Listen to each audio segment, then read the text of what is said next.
staying away from Donovan Mitchell, or go all in to pair him with Joel Embiid and Tyrese Maxey? Folks, when we look at the fit, let's go back to a couple of seasons ago, last offseason, Bradley Beal, or before that, trade deadline, where the report was Joel Embiid wanted Daryl Morey to look into Washington's situation with Bradley Beal because of their relationship.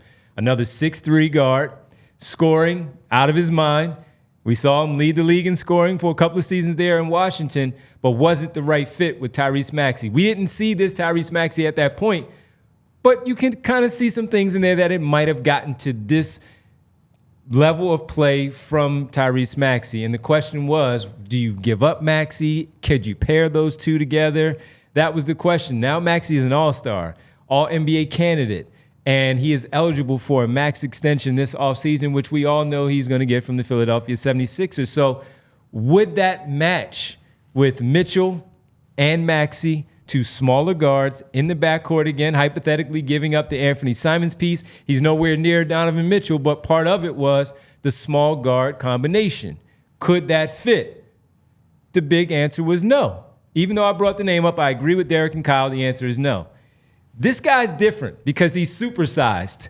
He's a supersized version of what Anthony Simons wants to be. Yeah.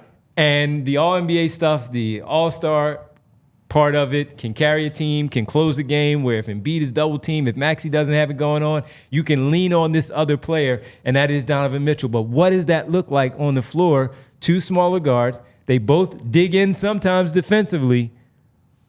But in the end, you can't just focus on the one side. You have to focus on the other. So with that, we'll get to the other part later of what do you now have to have around those between those three, what has to be out there on the floor. But those two fits together, what do you say there first? So let's start with offensively, because if you were to trade for Mitchell, your bet is that you're going to amplify the offense so much that any of the defensive concerns are not irrelevant, but as close to irrelevant as you can get. Because I think the positive side of a Mitchell-Maxey fit is that both guys can play off the ball. Like I think why the Garland-Mitchell pairing has not worked as well as it needs to in Cleveland, other than the fact that they're playing two big men and kind of cramping the spacing and whatnot, is that Garland is still a guy, and might always be a guy, that needs the ball in his hands to be effective. And I know that Mitchell is a really ball-dominant player, and I'm not ignoring that. I'm not ignoring that, especially because it's still a Joel Embiid world. It's still where you're going to play through him at the elbow and have to figure out how valuable Donovan is as a catch-and-shoot guy, an off-ball cutter, all that type of stuff. But Maxey makes it work in a way that I think Garland cannot. We've already seen quite often, especially playing with James Harden, but even this season when he's playing next to a Lowry, a DeAnthony Melton, just another ball handler, that Maxey as a movement shooter, as a guy who's creating the space for someone like Mitchell to attack, he is not just comfortable in that role, but he is great at it. He is a great off-ball weapon. He's somebody the ball swings his way. Either he can knock down an open three, or he's able to blow by somebody and attack the rim. Or if he gets stopped at the rim on top of that, hits Joel, hits Kelly Oubre, hits a cutter with a drop-off pass, and it's an easy 2 points. And so both of those guys can do that. The question would be on the buy-in side, right? It's like, how much is Tyrese Maxey willing to step aside? How much is Donovan Mitchell willing to step aside? And everything that I have heard about Donovan Mitchell, and certainly that has been reported coming out of this loss to Cleveland, is that the number one thing for him is winning, right? Like the thing that he wants. There's been all the talk about he wants New York specifically. He's from the New York area, and like that's why there have been all these rumors about him wanting to get out of Cleveland. I think in ideal world, right, he would love to play in New York, but it has to come with, I can compete for championships. I can go on deep playoff runs. And again, the same question resides there where, remember, it was the Mitchell thing first before Brunson. Yes. Once Brunson became Brunson, how are they now going to fit? Same issue. And so it's all the same questions there. And because of the relationship with Joel that we mentioned, because I think Tyrese is adaptable, I think Mitchell would look at the Sixers and say, I would not mind playing in Philadelphia. Now, the other side of the ball, to your point, is where you start to have questions, because it's not just that Maxey and Mitchell are undersized and they will compete when on the defensive end when they're locked in. It's playoff time. It's a big matchup, whatever.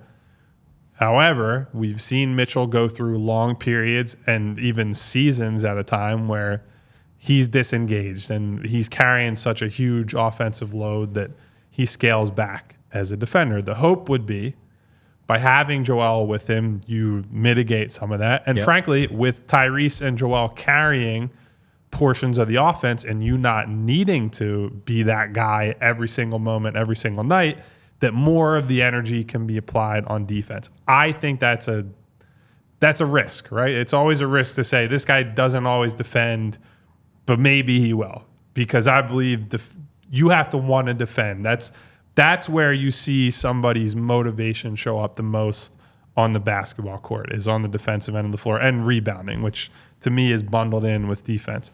So that's number one.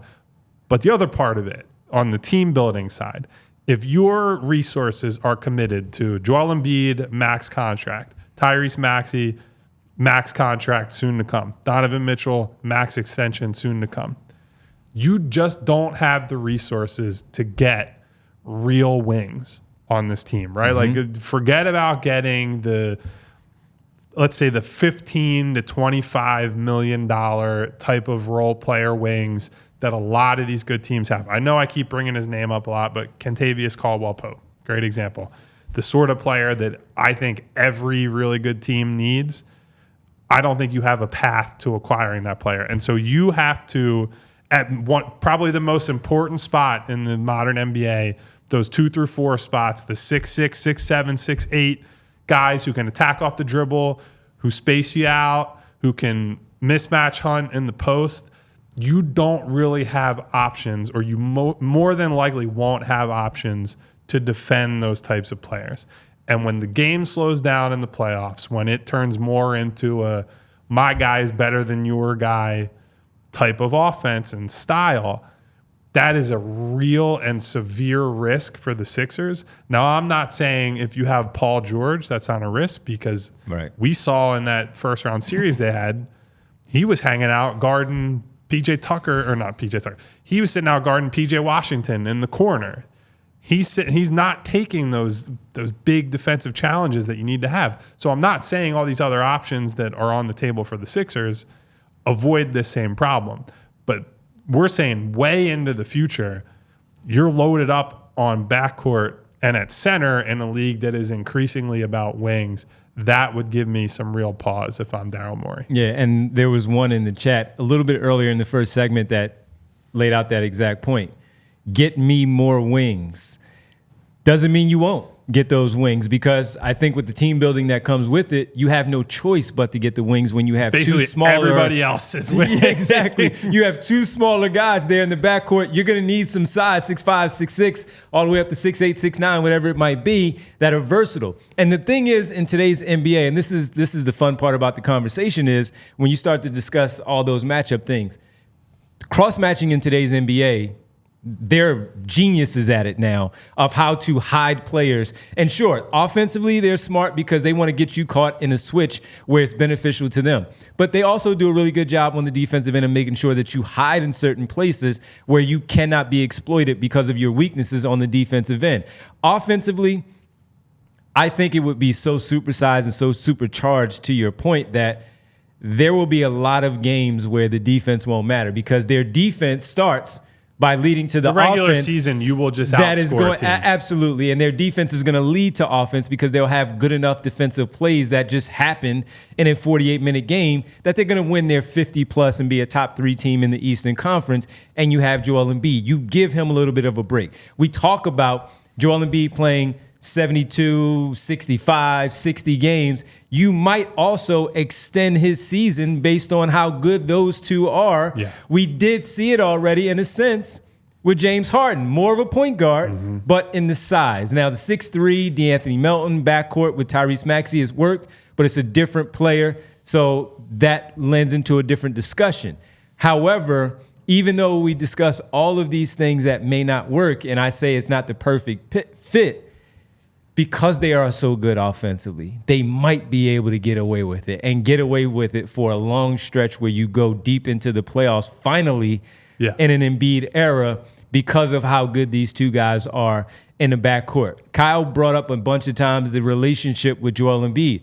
Part of that is this. We both discussed this before with us not talking about a lot of stuff in the past because we didn't work together. We can share a lot of the things that we've heard now that we share this table with Derek and Rich here going forward.